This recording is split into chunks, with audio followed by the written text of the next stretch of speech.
नमस्कार दोस्तों, स्वागत है आपका कॉम्पिटिटिव एग्ज़ाम प्रिपरेशन में।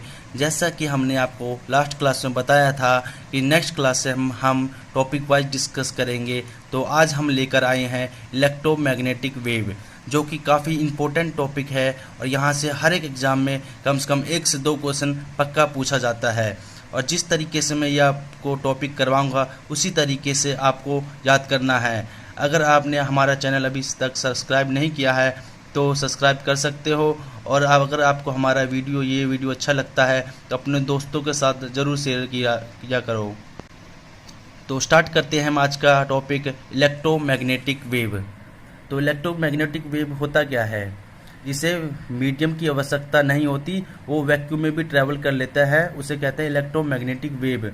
मीडियम क्या होता है? मतलब कि पार्टिकल्स या एयर, इसकी आवश्यकता नहीं होता, वो वैक्यूम में भी ट्रैवल कर लेता है। मतलब कि जहाँ पर हवा नहीं होती वहाँ पर भी ट्रैवल कर लेते हैं, उसे कहते हैं इलेक्ट्रोमैग्नेटिक वेव। एग्जाम्पल होगा हमारा रेडियो वेव, इंफ्रारेड हो गया, माइक्रोवेव हो गया, एक्सरे हो गया, विजिबल लाइट हो गया। ये सारे क्या है? हमारे इलेक्ट्रोमैग्नेटिक वेव है। और क्वेश्चन ये भी आ जाता है, साउंड क्या इलेक्ट्रोमैग्नेटिक वेव है या नहीं है? तो हमारा साउंड इलेक्ट्रोमैग्नेटिक वेव नहीं है। क्यों नहीं है? क्योंकि साउंड को चाहिए हमें मीडियम मतलब कि कोई पार्टिकल्स या एयर चाहिए होता है। लेकिन इलेक्ट्रोमैग्नेटिक वेव क्या होता है? जिसमें मीडियम की आवश्यकता नहीं होती और साउंड को मीडियम की आवश्यकता होती है। तो इस तरीके से हमारा साउंड इलेक्ट्रोमैग्नेटिक वेव नहीं होता। दोस्तों, मैं फिर से बता रहा हूँ, जिस तरीके से मैं आपको ये टॉपिक याद करवाऊंगा आपको उसी तरीके से याद करना है। जैसा कि आप देख रहे हैं, ये हमारे सारे क्या हैं? ये इलेक्ट्रोमैग्नेटिक वेव है। Radio wave, microwave, infrared, red, orange, yellow, green, blue, violet, ये सब ultraviolet rays, X ray, gamma rays, ये क्या है? हमारी इलेक्ट्रोमैग्नेटिक वेव है। अब बताता हूँ, जैसे ये वायलेट, ये तो आपको पता होगा, विवग्योर, VIBGYOR, विवग्योर, इसके बारे में तो आपको पता होगा। ये किससे बनता है? व्हाइट लाइट से निकलता है। व्हाइट लाइट किससे मिलकर बना होता है? 7 कलर से। 7 कलर कौन से होते हैं? विव, violet, indigo, blue, green, yellow, orange और रेड। ये 7 कलर्स तो ये हो गया। ये तो आपको याद ही होगा। अभी मैं आपको याद करवा रहा हूँ टेबल, जिस तरीके से मैं पढ़ाऊंगा आपको उसी तरीके से आपको ये वाला चैप्टर पढ़ना है।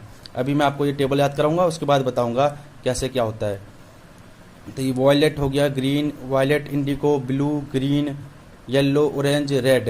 तो ये तो आपको याद हो गया होगा, ये तो याद ही रहता है सबको। तो विवग्योर, यहाँ से याद करना, विवग्योर। अब विवग्योर, अब फिर देखो वायलेट है यहाँ पे, यहाँ वायलेट हो गया।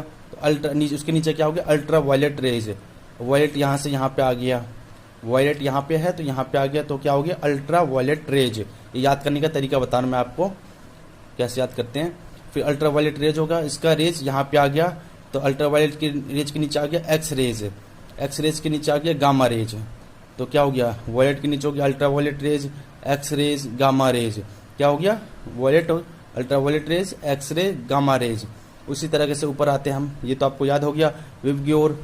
उसकी उसी तरह से हम ऊपर आते हैं, तो रेड है, उसके ऊपर क्या हो गया? इंफ्रारेड, इंफ्रारेड ये हो गया, रेड यहाँ पे आ गया, इसका रेड, इंफ्रा में आ गया, रेड आ गया, इंफ्रारेड हो गया। तो इंफ्रारेड, उसके ऊपर क्या हो गया? माइक्रोवेव, माइक्रोवेव यहाँ से वेव इसमें आ गया, मतलब क्या हो गया? माइक्रोवेव। फिर आ गया रेडियो वेव। इसी तरीके से आपको याद करना है सीरियल वाइज।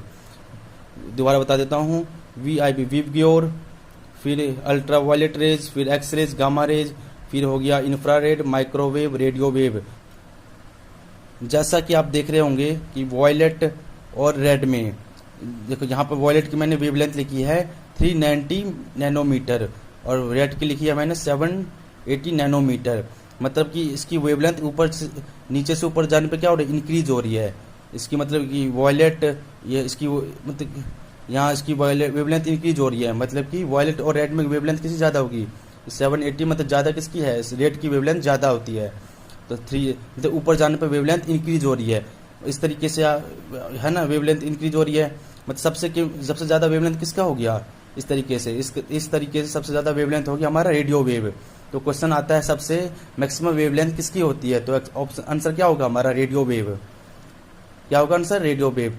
और इसी तरीके से जब हमारे ऊपर जाने पे वेवलेंथ इंक्रीज होता है तो नीचे आने पे क्या होगा? डिक्रीज, है ना, डिक्रीज होगा 390, उससे कम होगा। सबसे कम किसका वेवलेंथ होता है? ये सबसे कम वेवलेंथ होता है हमारा गामा रेज का। किसका? गामा रेज का। तो आपसे क्वेश्चन ऐसे पूछा जाएगा, 3-4 ऑप्शन दे देंगे आपको, रेडियो वेव, माइक्रोवेव, इंफ्रारेड या गामा रेज दे देंगे, और आपसे पूछेंगे इन रेडियो वेव, माइक्रोवेव और रेडियो वेव, माइक्रोवेव और इंफ्रारेड और गामा रेज, मतलब ऑप्शन बता रहा हूँ मैं आपको कैसे देते हैं क्वेश्चन, दे देंगे और पूछेंगे इनमें सबसे मैक्सिमम वेवलेंथ की किसकी होगी, तो आंसर क्या हो जाएगा? Radio wave. और सबसे मिनिमम वेवलेंथ किसकी होगी? तो ये हमारा होगा गामा रेज। उसी तरीके से या फिर ऐसे पूछ सकते हैं, ऑप्शन दे देंगे माइक्रोवेव, इंफ्रारेड या फिर दे देंगे अल्ट्रावायलेट रेज और एक्स रेज, और पूछ लेंगे सबसे मैक्सिमम वेवलेंथ किसकी होगी, बताओ किसकी होगी? माइक्रोवेव, इंफ्रारेड, अल्ट्रावायलेट रेज और एक्स रेज, किसकी होगी मैक्सिमम वेवलेंथ? अब किसकी होगी? इन चारों में से किसकी होगी? माइक्रोवेव की। और सबसे कम किसकी होगी इन चारों में? एक्स रेज की। इसी तरह से ये सारा ऑप्शन का खेल है, इसी मैं बोल रहा हूँ, इसको इसी तरीके से आपको याद करना है। जैसे क्वेश्चन आपको जिस तरीके से क्वेश्चन पूछा जाएगा उस तरीके से आपको जवाब देना है। इसका सेकंड पार्ट मैं दूसरी वीडियो में लाऊंगा, इसमें हम फ्रीक्वेंसी और एनर्जी के बारे में बात करेंगे। अगर आपने हमारा चैनल सब्सक्राइब नहीं किया तो आप इसे कर सकते हो। धन्यवाद।